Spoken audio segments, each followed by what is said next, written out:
सबसे बड़ी तबाही जो है पानी की है, कई कई दिन बिजली नहीं आई। इसका मतलब गवर्नमेंट ने एंटिसिपेट नहीं किया, जानते हुए भी वो प्रिकॉशन नहीं लिए जो शायद लेने चाहिए थे। अगर आप हज़ारों करोड़ के बुत बना सकते हो, हज़ारों करोड़ रुपए के जहाज़ खरीद सकते हो अपने शहर के लिए, तो लोग मर रहे हैं और इसका कॉग्निशन लेना चाहिए कि यहाँ पे मैन क्रिएटेड कैलेमिटी जो ट्रेजिडीज हुई है। नमस्कार, मैं तानिया, आप देख रहे हैं तो जेएनएफ न्यूज़। इस समय हमारे साथ कांग्रेस चीफ स्पोक्सपर्सन रविंद्र शर्मा जी हमारे साथ मौजूद हैं और हम इनसे जानेंगे कि आज की जो प्रेस कॉन्फ्रेंस थी वो किस चीज़ को लेके थी।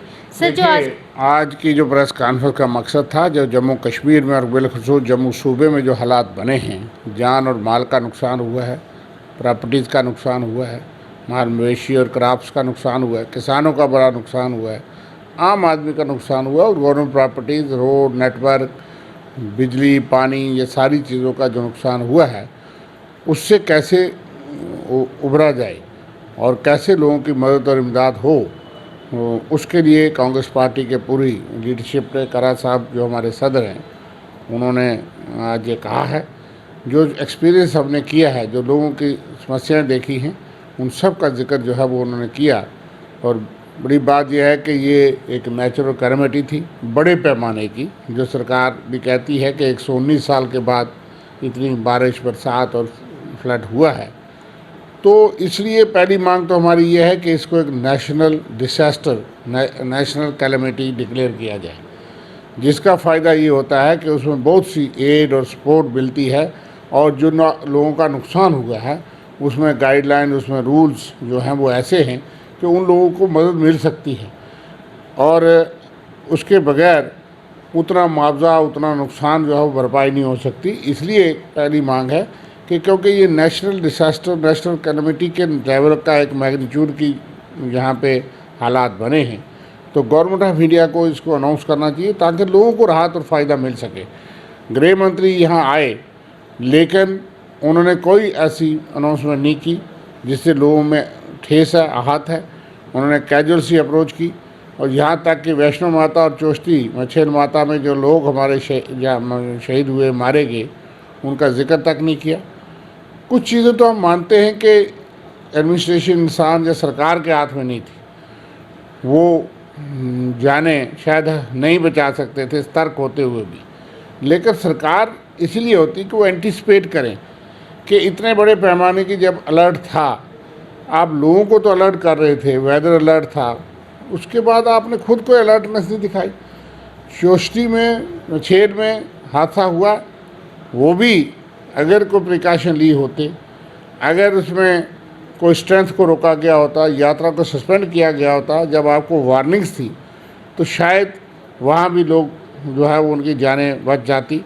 और दूसरी बात यह है कि वहाँ कोई रजिस्ट्रेशन नहीं, कोई पता नहीं कितने लोग गए, कौन लोग गए, किसी का रिकॉर्ड ही कोई नहीं, आज तक ऐसे चलता रहा। और यहाँ तक रोड पहुँची थी वहाँ 2014 से पहले, वहाँ से 4 किलोमीटर 5 किलोमीटर आगे जो रोड थी सैंक्शन थी, फुल सैंक्शन था। वो 11 साल में बना क्यों नहीं? आओ तो विकास की बहुत बातें करते हैं। वो अगर बना होता तो ये इतने बड़े पैमाने की कैलेमिटी जो ट्रेजेडी है वो नहीं होती। उसकी भी जांच होनी चाहिए कि क्यों एडमिनिस्ट्रेशन ने सस्पेंड नहीं किया है, क्या वजूहत हुई और आगे हमको क्या प्रिकॉशन लेने चाहिए। वहाँ इंफ्रास्ट्रक्चर बिल्ड करना चाहिए, हज़ारों लोग वहाँ जाते हैं, आस्था का बड़ा स्थान है, लेकिन सरकार क्यों सोई है? इसलिए उसकी अलग से जांच होनी चाहिए कि आगे क्या करना चाहिए। लेकिन सबसे बड़ी जांच कि वैष्णो माता में दूसरी बार इतना बड़ा हादसा हो गया। पहले भी हम समझते हैं कि इतनी बड़ी स्टैम्पीड हुई और उसमें लोग मारे गए 31 दिसंबर और 1 जनवरी 2022 की मध्य रात्रि को, और 1 जनवरी 2022 को एक कमेटी बनाई जाती है, उसमें यही ऑफिसर जो है वो थे मैक्सिमम, जो हेड कर रहे हैं, जो उसमें शामिल थे। उसकी रिपोर्ट आज 3 साल के बाद, 3.5 साल के बाद उसकी कोई खबर नहीं, किसी के खिलाफ कोई कार्रवाई हुई, सुजेस्ट किया गया कि कोई जिम्मेवारी है, फिक्स की गई, ये कहीं छाया नहीं की गई, पब्लिक नहीं की गई। यहाँ तक कि हाई कोर्ट में एक PIL हुई, उसमें भी जो है वो उस रिपोर्ट का जो है वो जिक्र नहीं कि उन्होंने डिस्क्लोज नहीं की क्या वजह रही कि क्यों ये ट्रेजेडी जो है हुई और इसमें हमने आगे क्या गाइडलाइंस और रिस्ट्रिक्शन रखी हैं। आप फिर उसी तरह की एक कमेटी आप बना दोगे और वो रिपोर्ट करेगी चेयरमैन श्राइन बोर्ड को, जो कि खुद चेयरमैन हैं। तो अगर उसमें गलती पाई जाए कि चेयरमैन साहब खुद ही जो है उन्हें मॉनिटर नहीं किया, तो फिर कौन कार्रवाई करेगा? इसलिए हमने मांग की है कि सिटिंग या रिटायर्ड हाई कोर्ट जज से इंडिपेंडेंट प्रोब होना चाहिए। दूसरी बात, बड़ी मांग ये है। तीसरी बात हमने कहा है कि जो नुकसान हुए हैं, इंडिविजुअल नुकसान हुए हैं लोगों के मकानात या उनके ज़मीन के, तो सरकार को बड़े पैमाने पे सेंट्रल गवर्नमेंट का एक कम्प्रीहेंसिव मेगा पैकेज जो है डिक्लेयर करना चाहिए जम्मू कश्मीर के लिए और जम्मू के सूबे के लिए। पहली तो जो प्राइवेट प्रॉपर्टीज़, मकानात हैं, दुकानात हैं, बाकी चीज़ों का नुकसान हुआ है, कई जगह पे ज़मीन धंस गई है, सारे मकान बह गए, कई जगह लोगों की मौतें हुई हैं, तो उनको कंपनसेट करने के लिए आपको एक बड़ा पैकेज अनाउंस करना चाहिए और ऐसे कदम उठाने चाहिए कि ज़मीन किसान की अगर बह गई, जब वहाँ धंस गई, उसको रिक्लेम कैसे करना है, उसको बांध बांधने, उनको क्रेट लगाने, ये सारी चीज़ें उसमें कदम उठाएंगे तभी जा कर के जो लोग हैं उनकी भरपाई होगी।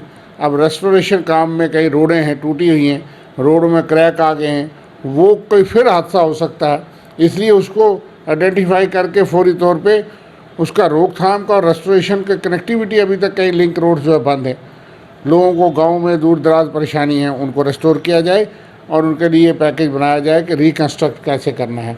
इसी तरह से पार्शियल मकान, अब कहीं मकान में पूरी क्रैक आ गई है, मकान खड़ा है, तो एग्जिस्टिंग रूल में उसको पार्शियल नुकसान दिया जाएगा, तो उसमें उसको कितने पैसे मिलेंगे? अगर 10 लाख का, 20 लाख का, 30 लाख का मकान है तो आप उसको 10,000, 20,000, 50,000 दे देंगे तो उससे वो क्या करेगा? इसलिए रूल में रिलैक्सेशन हो, जो कमेटी जाएँ कि हाँ तो नेशनल कैलामिटी हो जाएगी तो इसमें प्रावधान है कि अगर देखेंगे कि पूरा मकान डैमेज है तो उसको फुल लॉस डैमेज कहा जाएगा। ऐसे तो रूटीन में लोगों को हमने पहले भी देखा है कि किसानों को 100-100 रुपया मुआवजा बनाया गया, बाद में सारे कागजात सब दौड़ के, तो वो मजाक ना हो किसान के साथ, हाउस डैमेज के साथ। गाड़ियाँ हैं लोगों की लाखों रुपये तबाह की, इंश्योरेंस कंपनी कहती है हम स्क्रैप पे उठा के ले जाएंगे गाड़ी और आपको स्क्रैप का जो है वो पैसा मुआवजा दे देंगे। रूल्स में उनके वही है, जब तक आप रूल रिलैक्स नहीं करोगे तो जिनकी गाड़ियों का नुकसान हुआ उनको पैसा नहीं मिलेगा। इसी तरह से किसान पंप सेट जो उसमें इरिगेशन के लिए कहीं यूज़ करते हैं, एक तो उनके पंप सेट तबाह हो गए, दूसरा उनको बिल जो है वो थमाए जा रहे हैं, आगे से उनके पंप सेट तबाह हो गए। इस हालत में हैं तो उनको बिल आ गए, तो हमने कहा कि वो बिल माफ़ किए जाएँ, पावर के KCC के लोन हैं वो माफ़ किए जाएँ किसान के, और इसी तरह से जो पंप सेट जो ये नुकसान हुआ है उसमें शामिल हो।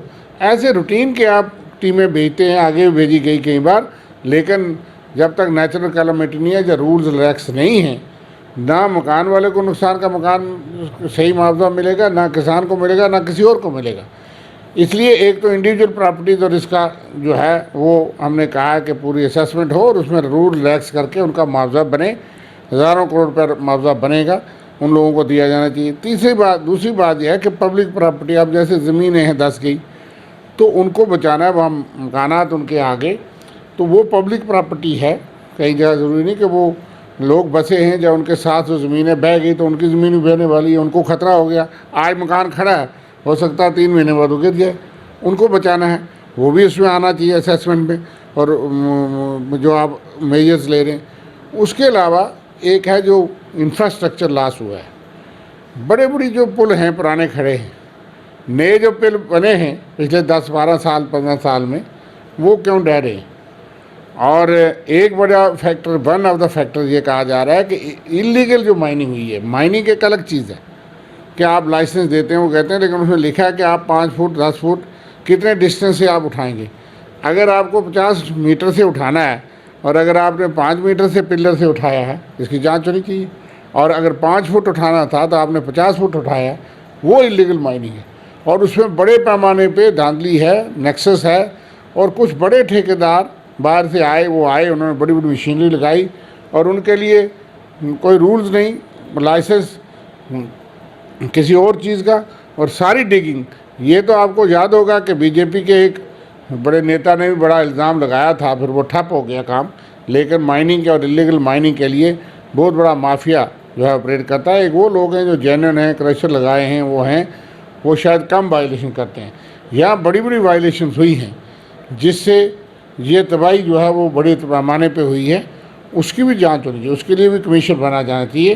कई जगह हमको मालूम होता है कि जो बड़े ठेकेदार जो स्मार्ट सिटी में लाए गए और जो नेशनल हाईवे बना रहे हैं, वो हाईवे के साथ ही क्रशर और सारी चीज़ें वहाँ लगाते हैं। क्या उनके पास परमिशन हैं? क्या उनके पास, कहाँ से वो माल लाते हैं?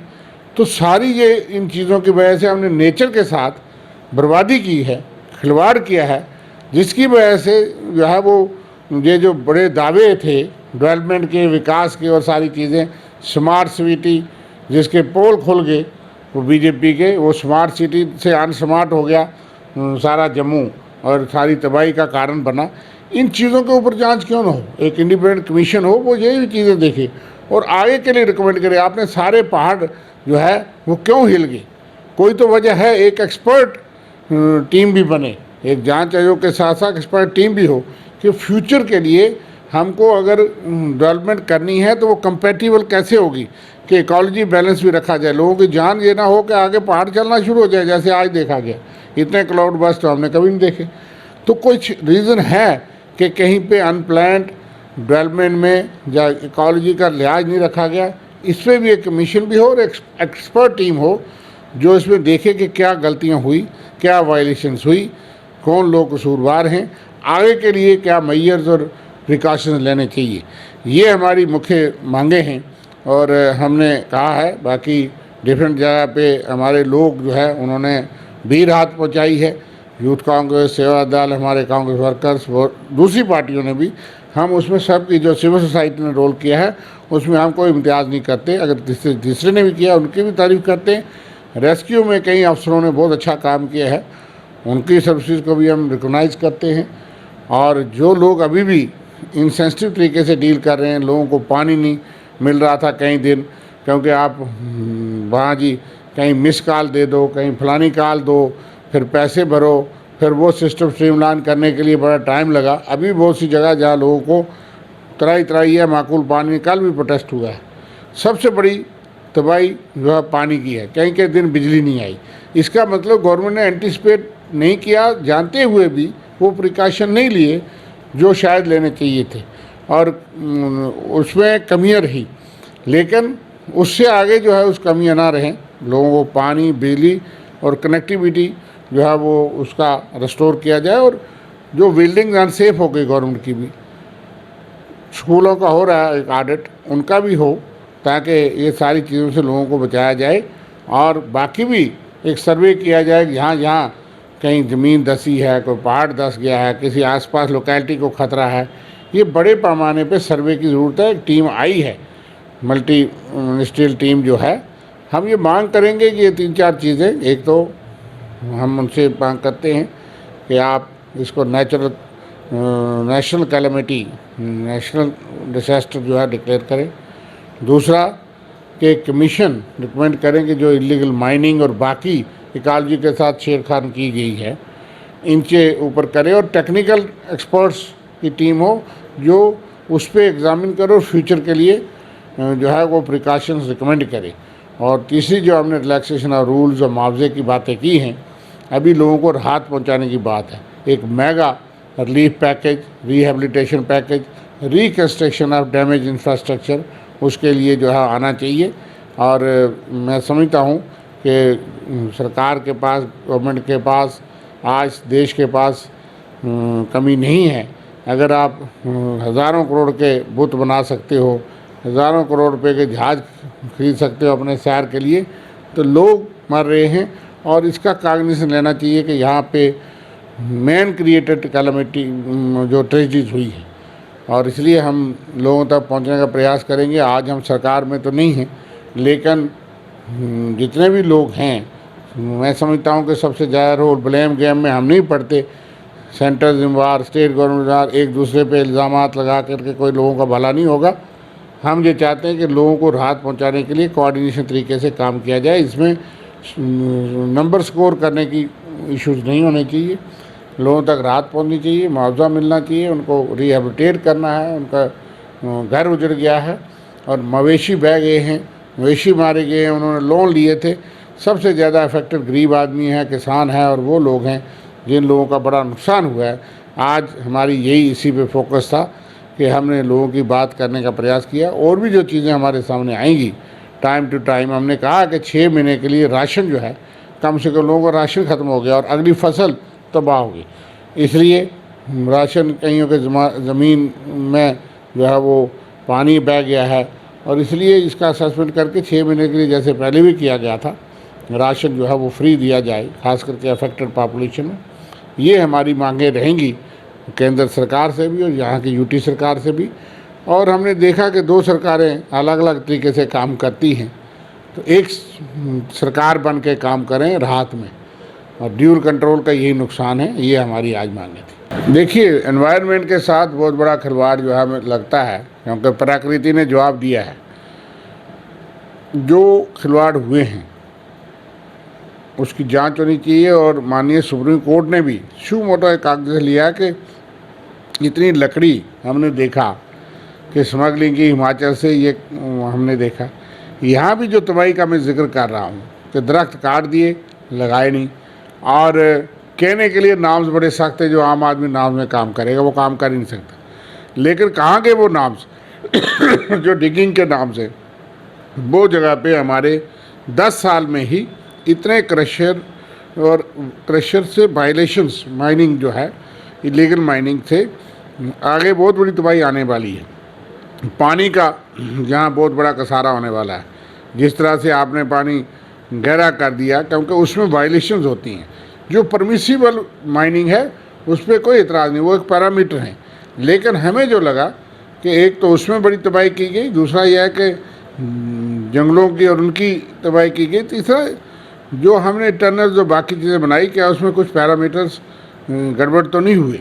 कहीं ठेकेदारों या कंपनियों ने कहीं मिल मिला के कई चीज़ों में इकोलॉजिकल इम्बैलेंस करने का कोशिश की है अगर, तो उन सब चीज़ों की एक्सपर्ट से जांच होगी, तभी आने वाला वक्त सेफ हो सकेगा। अदरवाइज इससे बड़े नुकसानात भी हो सकते हैं।